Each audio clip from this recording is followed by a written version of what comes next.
안녕하세요. 기호연 목사입니다. 우리 두드리시오 젊은이교회 모든 청년들과 그 가정과 또 삶의 모든 자리 가운데 하나님의 돌보심이 있기를 원합니다. 이렇게 자리를 마련한 이유는요, 여러분들에게 글로만 소통하기보다는 함께 영상으로나마 진심을 전달하고 싶어서 이 자리를 마련했습니다. 더욱더 이런 시기일수록 말씀을 붙잡고 마음을 지키고 예배해야 되거든요. 그래서 오늘 하나님 말씀을 간략하게 함께 나누고 우리의 중심을 세우는 시간이 되었으면 좋겠습니다. 먼저 오늘 하나님의 말씀은요, 요한복음 12장 26절 말씀입니다. 사람이 나를 섬기려면 나를 따르라.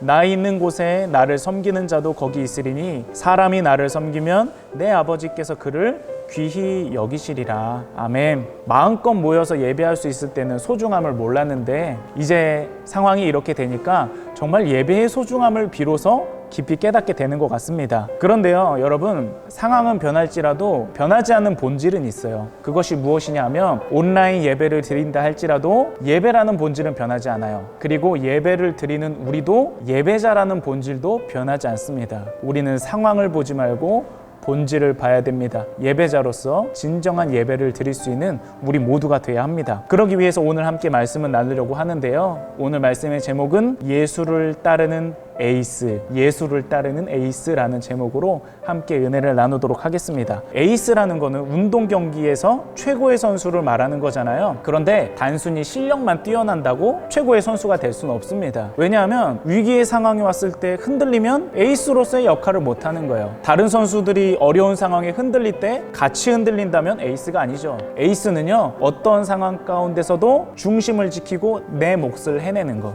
그래서 감독도 저 선수가 들어가 있다면, 선수들도 저 선수가 우리와 함께 뛰고 있다면 그런 것을 불러일으키는 게 진짜 에이스거든요. 그런데 여러분, 이 에이스라는 역할이 우리에게 꼭 필요합니다. 이미 세상에서는요, 이 혼란한 상황 가운데 에이스의 역할을 하고 있는 사람들이 있어요. 신문 기자에 보니까요, 의사, 간호사, 간호조무사 이렇게 205명으로 이루어진 대책본부를 구성된 그런 의료진들이 대구로 내려가서 의료 봉사를 하고 있다는 거예요. 개인의 이익, 개인의 건강, 아니 목숨을 걸고 그곳으로 가서 그 사람들과 아픔을 공감하고 어려움을 함께 돕는다는 거죠. 녹초가 될 지경이지만 이들의 숭고한 희생을 통해서 전염병이 생기면 사람들의 마음이 좁아지고 공격적이 되잖아요. 이기적이게 되고.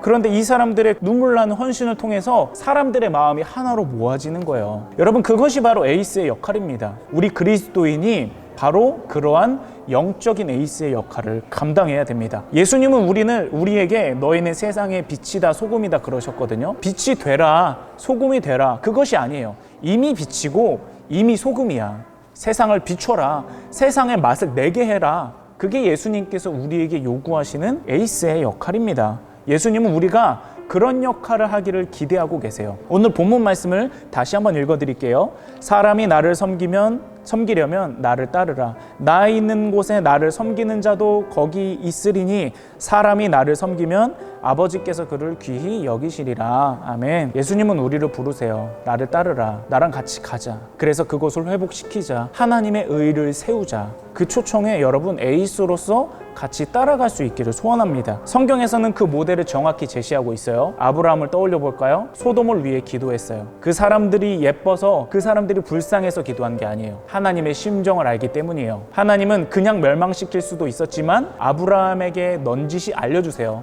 내가 소돔을 멸망시킬 거야. 왜 알려주셨을까요? 하나님은 정의의 하나님이기 때문에 벌할 수밖에 없어요. 그러나 의인인 아브라함의 기도를 통해서 마음을 돌려 그 사람들을 살려주고 싶으신 거예요. 하나님의 심정이 깃들어 있는 겁니다. 어려울 때 하나님의 심정을 헤아려 기도할 줄 아는 에이스가 돼야 됩니다. 이사야는요, 하나님 앞에 자신의 에이스로서의 결단을 보여드렸어요. 하나님이 누가 나를 위해 갈고 내가 누구를 보낼고 그렇게 말씀하셨거든요. 그런데 이사야는요, 주저하지 않고 말합니다. 하나님, 내가 가겠습니다. 하나님, 나를 보내주세요. 그래서 이사야가 하나님의 사명을 짊어지고 가장 힘겨운 곳에 뛰어들어 하나님의 의를 드러내는 역할을 감당했습니다. 마지막으로 아리마대 사람 요셉도 떠올려 볼까요? 요셉은요, 굉장히 가진 게 많았어요. 재산도 많았고 사내들인 공의회라는 최고 기구의 회원이었고, 이 아리마대 사람 요셉이요, 빌라도를 찾아가서 예수님의 시체를 달라고 합니다. 만약에 한패로 몰리게 되면 어떡해요? 나는 물론이고 내 가족까지 위험해지는 거거든요. 그런데 요셉은 당돌이 가서 달라고 합니다. 그래서 예수님의 시체를 극진히 장례합니다. 여러분, 요셉이 아니었다면 예수님의 시체는 모욕당했을지도 몰라요. 그러나 요셉은 모두가 도망쳤을 때, 모두 다 숨어버렸을 때 당돌이 나서서 예수님의 시체를 주십시오 그러면서 극진히 장례했다는 것입니다. 이것이 바로 에이스의 역할이에요. 하나님께서는 우리로 하여금 과거의 성경만 보는 것으로 끝나기를 원하지 않으세요.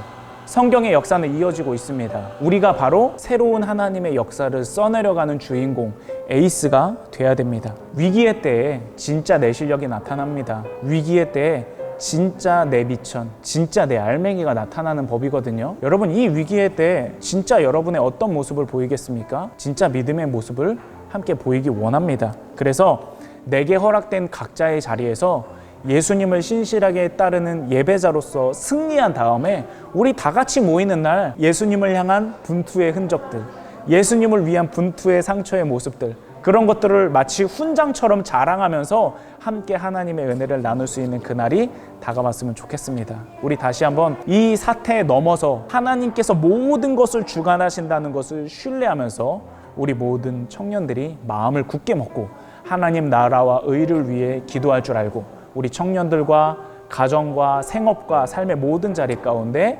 하나님의 은혜가 가득히 넘쳐나게 되기를 주님의 이름으로 축복합니다. 아멘.